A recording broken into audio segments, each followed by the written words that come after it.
ತುಂಬ ಬೇಜಾರು ಅನಿಸ್ಬಿಡುತ್ತೆ. ಯಾಕಂದರೆ ಒಂದು ಸಣ್ಣ ಪಾಪು ಸಣ್ಣ ಮಗುವುದು ಒಂದು 2-3 ವರ್ಷದ ಇರ್ಬೋದು ಅಂತ ಅನಿಸುತ್ತೆ. ಅವಳಿಗೆ ಕಿವಿಯಲ್ಲಿ ಹಾಕಿದ್ದಾರೆ ಅವರು ಬಂಗಾರದ ಅವರು ಪೇರೆಂಟ್ಸು ತಂದೆ ತಾಯಿ ಅದನ್ನು ಕಿತ್ಕೊಂಡು ಹೋಗಿದ್ದಾರೆ ಕಣ್ರಿ. ಬಂಗಾರದ ರೇಟು ಎಲ್ಲಿಗೆ ಬಂದಿದೆ ನೋಡಿ, 1,40,000 ಅಂತ ಹೇಳ್ತಾ ಇದ್ದಾರೆ. ಅದು ಇನ್ನೂ ಹೆಚ್ಚಾಗ್ಬೋದು, ನನಗೆ ಗೊತ್ತಿಲ್ಲ. 1,40,000 ಇದೆ ಅಂತ ಅನ್ಕೊಂಡಿದ್ದೀನಿ. ಅದಕ್ಕೂ ಜಾಸ್ತಿನೂ ಆಗಿದೆ, ಯಾಕಂದರೆ ಪ್ರತಿ ವಾರನೂ ಕೂಡ ಹೈಕಿಂಗ್ ಆಗ್ತಾ ಇದೆ ಬಂಗಾರದ ರೇಟು.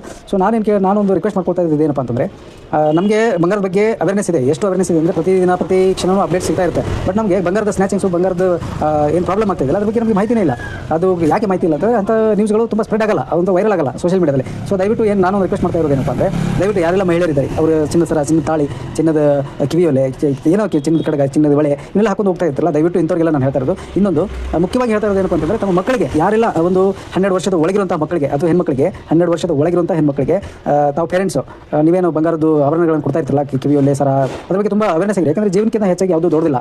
ಅವರು ಆ ಮಗುವಿನ ಕಿವಿಯೊಲೆನ ಕಿತ್ಕೊಂಡು ಹೋಗುವಾಗ ಆ ಕಿವಿ ಹರಿಬಿಟ್ಟಿದೆ ಕಣ್ರಿ. ನಾನು ನೋಡಿ ತುಂಬ ಬೇಜಾರಾಯಿತು ಅದನ್ನು ನೋಡಿ ನನಗೆ. ಸೊ ನಾನು ಅದನ್ನು ಕೇಳ್ತಾ ಇರೋದು, ಚಿಕ್ಕ ಮಕ್ಕಳಿಗೆ ದಯವಿಟ್ಟು ಬಂಗಾರದ ಆಭರಣಗಳನ್ನು ಹಾಕಬೇಡಿ ದಯವಿಟ್ಟು. ಯಾಕಂದರೆ ಅವ್ರಿಗೆ ಗೊತ್ತಿರಲ್ಲ ಯಾಕೆ ಏನಾಗುತ್ತೆ ಅನ್ನೋದೇ ಗೊತ್ತಿರಲ್ಲ. ಸೊ ನಂತರದೊಳಗೆ ನಾವು ಪೇರೆಂಟ್ಸ್ ಆದವರು ನಾವು ಮಕ್ಕಳ ಮೇಲೆ ಪ್ರೀತಿ ಇರ್ಬೋದು, ತೋರಿಸೋಕ್ಕೆ ಭಾಳ ವಿಧಾನಗಳಿವೆ, ಆ ಮುಖಾಂತರ ನಾವು ತೋರಿಸೋಣ. ಆದರೆ ಈ ಬಂಗಾರದ ಒಡವೆಗಳನ್ನು ಹಾಕೋದು ದಯವಿಟ್ಟು ನಿಲ್ಲಿಸ್ಬಿಡಿ. ಮಕ್ಕಳಿಗೆ ಮಾತ್ರ ಬಂಗಾರದ ಒಡವೆಗಳನ್ನು ಹಾಕಬೇಡಿ. ಯಾಕಂದರೆ ಬಂಗಾರದ ರೇಟು ತುಂಬ ಜಾಸ್ತಿ ಆಗಿರೋದ್ರಿಂದ ಇವಾಗ ಕಳ್ಳರು ಏನು ಮಾಡ್ತಾ ಇದ್ದಾರೆ, ಸ್ನ್ಯಾಕರ್ಸ್ ಏನು ಮಾಡ್ತಾ ಇದ್ದಾರೆ, ಇದನ್ನು ಚೈನ್ ಸ್ನ್ಯಾಚರ್ಸು ಇದನ್ನು ಕಿತ್ಕೊಂಡು ಹೋಗಬೇಕಾದ್ರೆ ಏನು ಪರಿಣಾಮ ಆಗುತ್ತೆ, ಎಲ್ಲಿ ಏನಾಗುತ್ತೆ ಅನ್ನೋದೇ ಗೊತ್ತಿಲ್ಲ. ಮೊನ್ನೆ ಒಂದು ವಿಡಿಯೋ ನೋಡಿದೆ, ಮೊನ್ನೆ ಅಂದರೆ ಒಂದು 2-3 ತಿಂಗಳಿಂದ ಒಂದು ವಿಡಿಯೋ ನೋಡಿದೆ.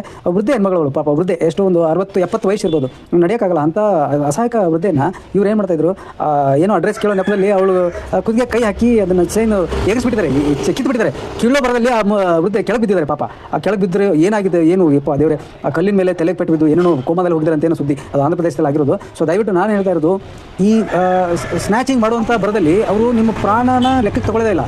ಸೊ ಹೇಗಾದರೂ ಮಾಡಿ ನಿಮ್ಮ ಕಡೆಯಿಂದ ಆಭರಣನ ಎಗರಿಸೋದು ಒಂದೇ ಅವ್ರ ಕೆಲಸ.